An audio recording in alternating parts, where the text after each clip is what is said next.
makers of Hallmark greeting cards bring you a tender and heartwarming story played against the background of the New York slums. The true story of a doctor who faced a momentous decision. Our star this evening is one of Hollywood's finest dramatic performers, John Garfield.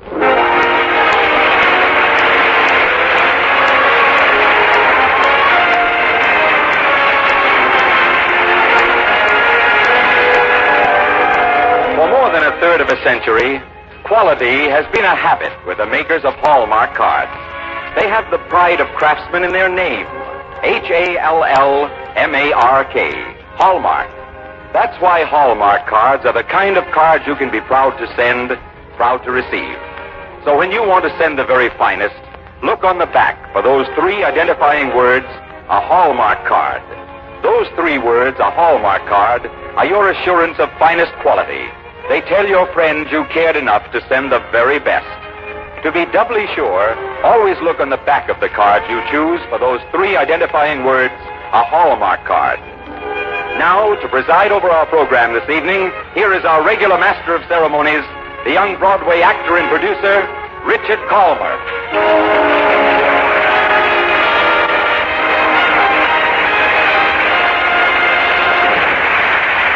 Thank you, Harry Marble, and good evening, ladies and gentlemen.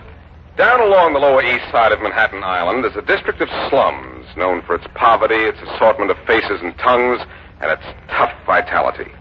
This is where our story, Dr. Mike, is set tonight. And to play the leading role, the makers of Hallmark greeting cards bring you a star who knows the life of those slums better than any actor in Hollywood. You saw him on the stage in Golden Boy and Awake and Sing. You saw him on the screen in Pride of the Marines, The Postman Always Rings Twice, and Humoresque. His name, John Garfield.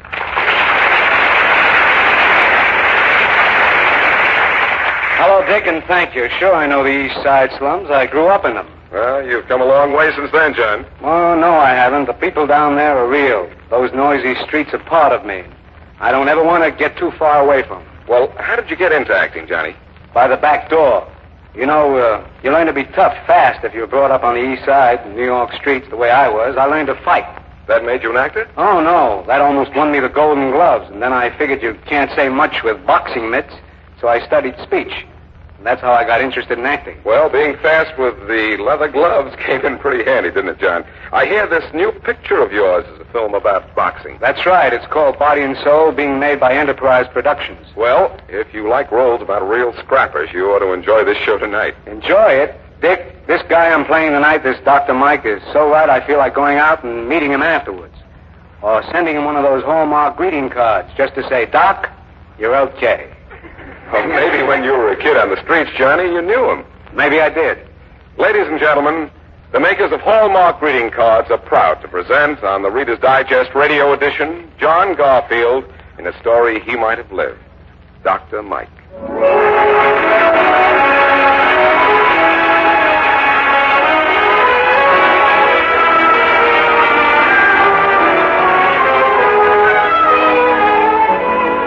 Call me Dr. Mike. That's what my patients call me. It seems pretty nice to be a doctor. My parents were immigrants. My father died when I was a baby. There were 5 other kids besides me. My mother made stockings at home on a machine with thread furnished by the company. Sometimes she made 75 cents a day. 7 mouths to feed. 7 mouths to feed. That's what I used to hear my mother saying every morning. 7 mouths to feed. So as soon as I could, I went to work in a box factory. Up at 5, 12 hours a day piling boxes, no heat in winter, no open windows in summer, piece of bread or dried scrap of meat for lunch. Yeah, it seems pretty nice to be a doctor. I managed it by going to night school first and then quitting work to go to college. And now I'm back in the neighborhood I grew up in, and I'm a doctor, and a busy one. Every day, plenty of patients. You think I'm going to be all right, doctor? Sure, you're going to be all right if you take this medicine faithfully. Here's the prescription. But I got no money to pay for no medicine. Well, dip into that cigar box there. Taking the splints off today, Doctor? No, this arm isn't healed yet. Yeah, but I need that arm to go to work. I can't afford to loaf anymore. See what you can find in that cigar box there. It might tide you over. Here's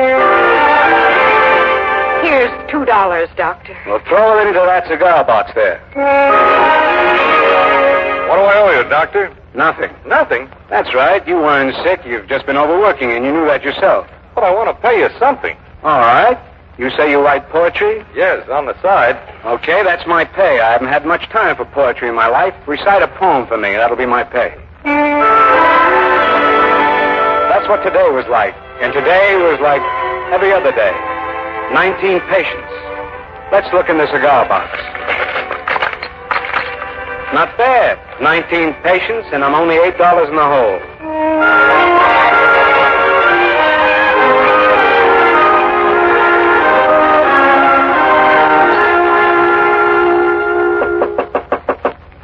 Come in.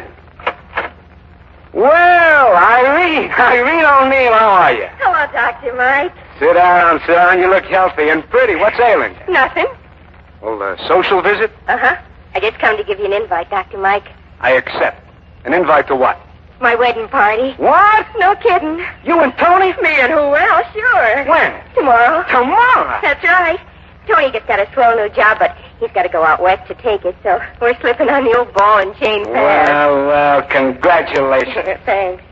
I don't think I can make it tomorrow. Well, you gotta make it. Oh, yeah, I got patience, Irene. Sure, and I'm one of them, and Tony's another. We won't get married if you're not there. No, I mean it. You gotta come, Dr. Mike. And we got it all fixed. Oh, what do you mean? Well, Tony's kid cousin, he'll stay in your office and take your calls and let you know if anybody needs you worse than we do at the party. See, yeah. Well, you want me that badly? Well, look, Dr. Mike, I ain't so good with the mushy stuff. Except with Tony, huh? Yeah, except with Tony. But, well, you're the best friend Tony and I got. When he was out of work and sick, too, well, we don't forget how you used to tell him to dip into the cigar box like you owed him money. Forget it. Tony paid me back. No. Nobody ever pays back a thing like that, Dr. Mike. You know what Tony and I agreed? No, what? Well, we're going to be out west there, and well, maybe someday... Well, I mean, we hope... Well, I mean, maybe we'll be going to have a baby. I could imagine such a thing happening sometime soon. Well, we're going to come east when that happens. Nobody's going to bring our baby into the world but Dr. Mike. Irene. Well, Irene, I don't know how... Well, that's the nicest. Hey, look. Irene. Yeah? Have Tony's cousin here tomorrow. I want to dance at your wedding.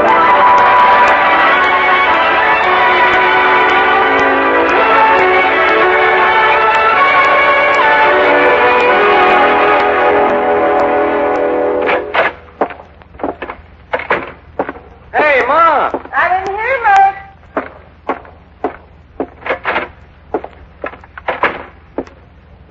I got supper fixed. Swell. How would you like to step out tomorrow, Ma? Where? Tony Camilli and Irene O'Neill are being married. Good. And we're going to the wedding. Dance, sing, laugh, a good time, a day off. What do you say, huh? Good, we'll go. But, Mike, Yeah, Ma. when are you going to get married? Me? I don't have time. You mean you don't have money? Same thing, maybe. Well, I don't kick for myself, Mike. I got more than I ever had before in my life, but you're a doctor. You ought to be rich. Oh, Ma. How about those fellows wanted you to open up an office with them on Park Avenue? Oh, yeah, I didn't have the heart for that. Sit down, Mike. Eat. Okay. How about you? I ate. Oh. There's a fellow coming to see you. Huh? A patient? No, a doctor. A doctor? Oh, why'd you tell him I wasn't sick? You're going to have to make up your mind, Mike. What do you mean? This doctor, he telephoned. I told him to come. I think he wants you to come in with him. Maybe it's another chance on Park Avenue. Ah, look, Ma, I'd like to be rich, sure. Who wouldn't? But this Park Avenue stuff isn't for me. I haven't got anything against it for the guys who belong there. Most of them come from swanky homes, and they're working among their own people.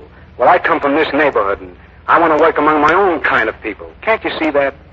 I can see you're getting no place. That's what I can see. Maybe, but I've got to do the best I can for the kind of people I know and understand. That's what it means to be a doctor, and if it gets a guy no place, well, it gets him no place, that's all. But it's what I Well, it's what I have to do. We'll see. We'll see.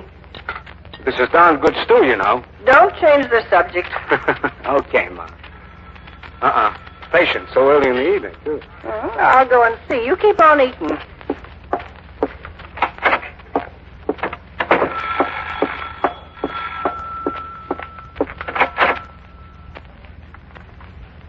Hello? How do you do? I'm Dr. Hawkins. The one that telephoned? Yes. Oh, come in. Thank you. Right in here. In the parlor. Thank you. Is your son in? Yes, sit down. I'll get him.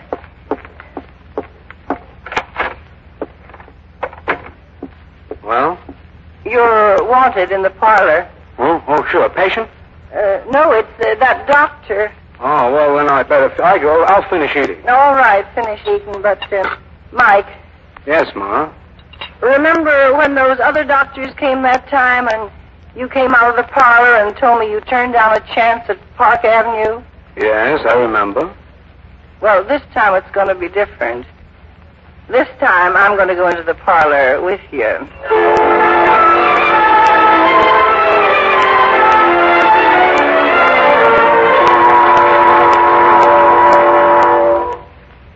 Here's my son, Dr. Hawkins. How do you do, Doctor? How are you? Sit down, won't you? Yes, thanks. Well, sir, I suppose you're wondering why I came here. More or less. They haven't forgotten you at Bellevue since your intern days. Well, that's nice to hear. I've been talking with the members of the staff at Bellevue pretty regularly for the past 2 weeks, going into a few matters pretty thoroughly. I see.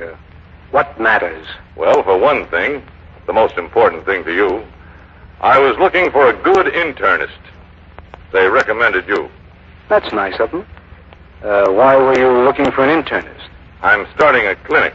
Oh. I want you to come in with us. A lot of money in it, I suppose? I think we all should do pretty well. A big suite of offices on Park Avenue? Well, as a matter of fact, we do hope to open on Park Avenue. I thought so. You see, Doctor, we feel that this is a time when a clinic would be most acceptable to the general public. People are coming to realize the truth that the various types of disease and pathology require attention of specialists. I agree, but only if the ailment is serious enough. We plan to have a large staff, from eye, ear, nose, and throat men to psychiatrists. On Park Avenue? Yes. And you want me? Yes, as an internist. The answer is a flat no. Mike! No, Ma, I know what I'm saying. I know why I'm saying it. I can't do this thing. I'm sorry, Doctor. He'll take the job, Dr. Hawkins. He'll take the job. No. Of course not. I wouldn't want you to do it if you wouldn't feel right about it. But, Dr. Hawkins, this job, would Mike work nights? No, we'd keep office hours, long ones, but daytime hours. Well, Mike, you could have some fun. You could... I know, Ma, I know, but it's no. I'm very sorry, Doctor. I'm sorry that you feel this way. I have heard about your work in the neighborhood here, and I was sure our clinic would appeal to you. What made you think so? The obvious, genuine love that you have for your poor patients. You see, we're going to devote half of each day at our clinic to the patients without the means to pay. What's that, Doctor? We're going to devote exactly half our time to people without the means to pay. Well, what? Well, why didn't you say so? If there's no money in it, Mike's for it. I think there'll be money in it the other half day. Plenty of money. Well, Dr. Hawkins, a clinic like that for poor people, it's a good Oh, there you are, night work. You take this job and you'll be freer. thing. Oh, wait a minute, let me answer. Hello? Yeah. Yes. I see. All right. Start boiling all the water. I'll be right over. Sorry. Dr. Childbirth Chase, I've got to run. See you later. Well, there you are. He's going to be gone all night again. Maybe that's what makes him a good doctor. But what I didn't get a chance to tell him was that I need an answer quickly. All right. You come tomorrow, Doctor. He'll give you your answer. And the answer will be yes.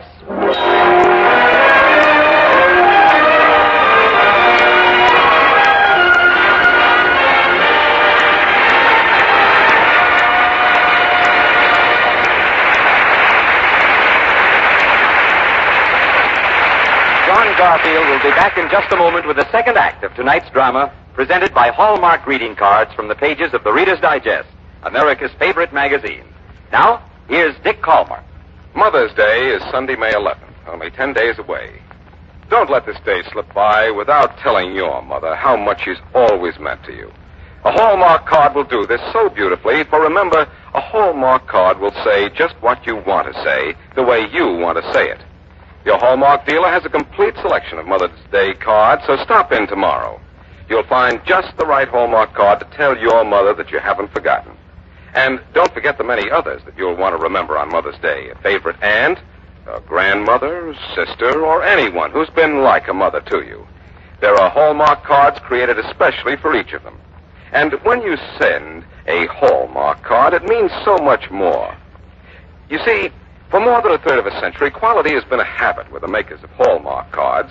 That's why discriminating folks look on the back of the cards they send and receive for the three identifying words, a Hallmark card. Those three words, a Hallmark card, are your assurance of finest quality. They tell your friends you cared enough to send the very best.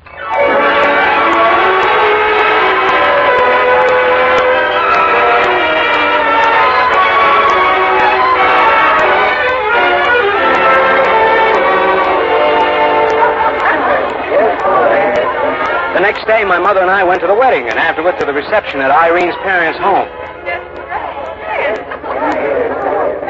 Do I get to kiss the bride, Tony? Just one time. Don't be a hog like some of these fellas. All right, Irene. All right, everybody sit down now. We'll eat.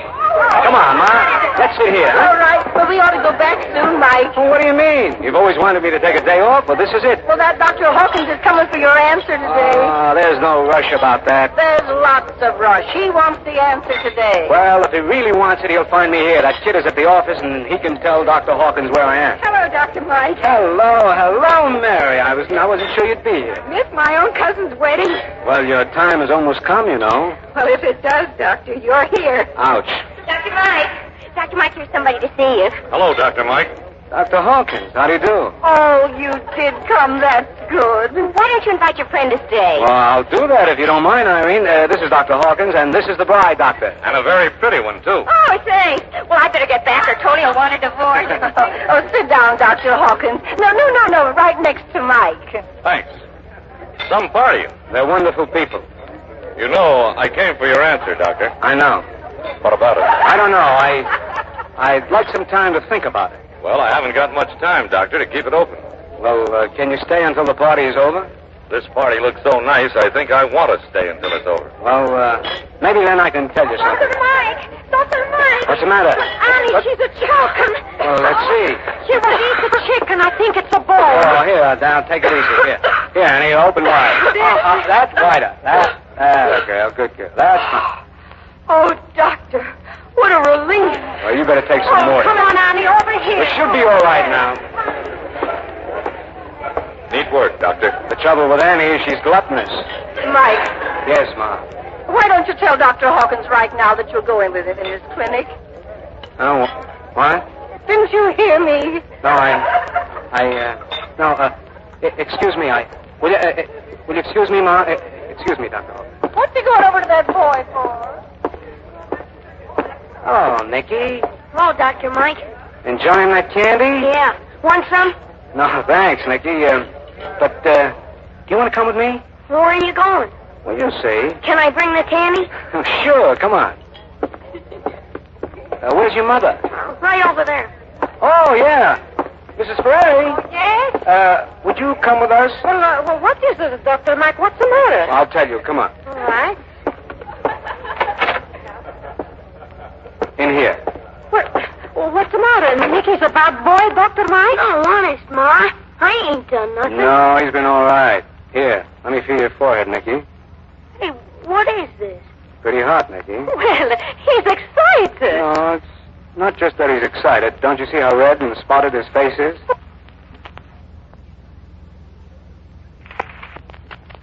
What do you mean? We're taking Nicky home. He's got the measles.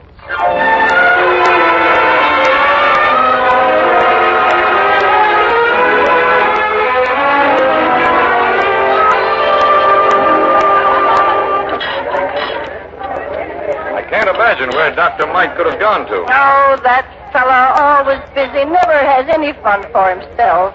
And you want him to, eh? You bet. He ought to do all right for himself in that clinic of yours. If he accepts. He'll take it. I hope so. He wouldn't, only you're going to treat poor people half the time. And that's what he likes. I know. He's a great doctor, your son is. He's a great son. But he don't take care of himself. Here he is now. Hello, Doctor. Mother, I'm sorry I ran off that way, but... Well, you missed the spaghetti. Well, I'm in time for the ice cream. What happened, Doctor? Oh, the boy had some measles, and I brought him home and put him in bed. You see, that's the way it is. Wherever Mike goes, sickness comes. So you make me sound like Typhoid Mary, Ma. Well, that's the way it is. Well, I'm back now, and it's all over, and no more work for today. Dr. Mike. Dr. Mike. Oh, here it is again. What is it, Annie? I don't want to get everybody excited, but you better come upstairs, Dr. Mike. What's the matter? It's Mary. Mary? Yes, her time has come. Oh. Can I help, Doctor? I probably won't need you, Dr. Hawkins. Stay here and eat my ice cream for me, will you?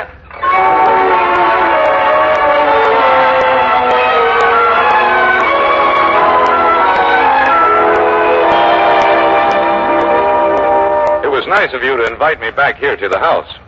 You think I'd let you get away, Dr. Hawkins? You really want Mike to come in with us on this clinic, don't you? You bet. But you know I should be getting away. Well, then, I'll give you the answer for Mike. It's yes. I'm afraid he'll have to give me the answer. And I hope that baby gets born pretty soon. Well, you'll see. Mike will say yes. Because we're going to treat poor people. Yes. And because today was a lesson to him. How do you mean? Well, now look, this was the first day off he ever had. This morning he said to me how nice it was he could go to the wedding and take it easy and have a good time, dance, laugh, kiss the bride. Well, did he have a good time? No. No. Did he have a day off even? Not so that you could notice. Well, there you are, and that's the way it is in this neighborhood. That's the way it always will be. And he knows it now. He'll go into the clinic with you. Hello, Ma. Dr. Hawkins. Well, Doctor? A 7.5-pound boy. Fine. Well, did today teach you a lesson? Yes, it did. You see, Dr. Hawkins? You were right. Dr. Mike, I'm going to have to go very soon. I take it you have your answer ready now. That's right. The answer is no. Mike! Ma, listen, you want me to be happy? Yes. Well, this is my way of being happy, staying here, working among these people. Today taught me a lesson, all right. I was nearly ready to accept Dr. Hawkins' offer. But in a clinic, no matter how many poor people you treat, you don't get to know them. I guess what I want is personal contact with people I understand. To bring them into the world and go to their weddings and their funerals and to share everything with them. Today there was a wedding party downstairs and a woman in labor upstairs. And it all seemed to have something to do with life as these people lived it. And I was part of it. And I want to stay part of it. You're a good son, Mike. You're a good doctor. You do what you want. I'd say I'm sorry. Only in a way, I'm glad, Doctor. Thanks. I'll send the tough cases to your clinic. Do that. And good luck. I've got good luck already. Where else could I have such a swell time as I had at that party today?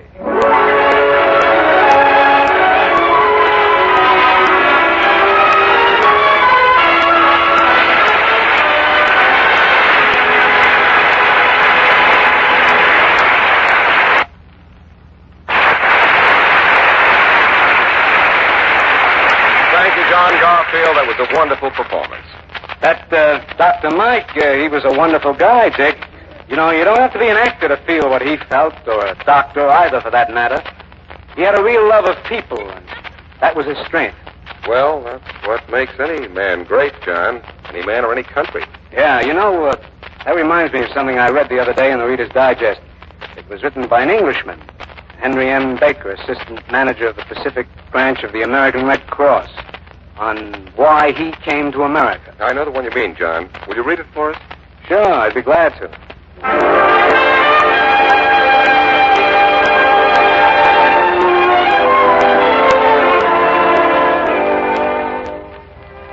I was filled with a hunger for knowledge and a yearning for freedom when I came to this country 30 years ago.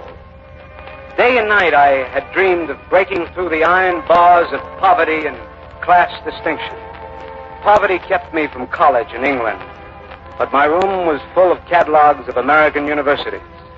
Here was a country in which education was not just one of those for means.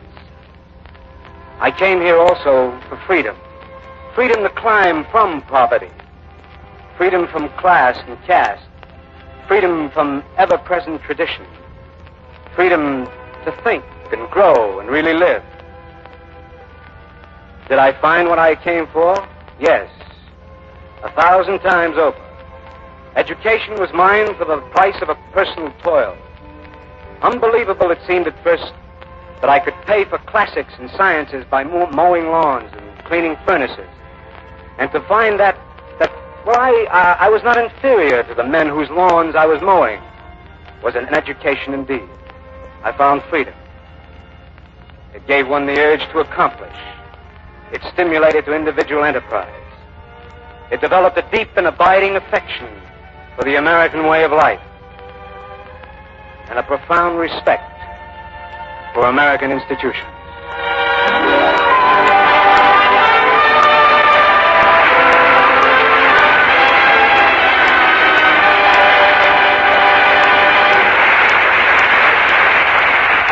Thank you again, John Garfield. Mr. Bluebird, that lovable little fellow from the latest Walt Disney movie, Song of the South, is now on the new Hallmark Mr. Bluebird card. Yes, Mr. Bluebird is the talk of the town, and he's flying into the hearts of everyone on the wings of that gay new hit tune, Zippity-Doo-Dah. So if you want to send an extra bit of happiness, send the new Hallmark Mr. Bluebird cards. Send them for birthdays, anniversaries, to cheer a sick friend, or just to say hello. Be sure to ask your Hallmark dealer for Mr. Bluebird card, and you can be doubly sure of sending the happiest kind of greetings. You're cordially invited to be with us again next week at the same time for another fine dramatic program brought to you by the makers of Hallmark greeting cards. If you enjoyed tonight's show, won't you please tell your friends about it and ask them also to tune in for next week's program sponsored by Hallmark greeting cards. At that time, you will hear the true and deeply human story of a woman's faith and devotion. Our star will be that popular and charming actress of stage and radio, Shirley Booth.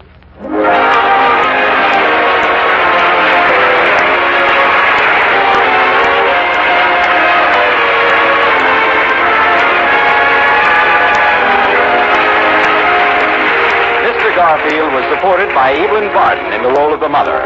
Dr. Mike was dramatized by Robert Senadella from the Reader's Digest, America's favorite magazine. The Hallmark program was directed by Mark Slobe, with music especially composed by Jack Miller.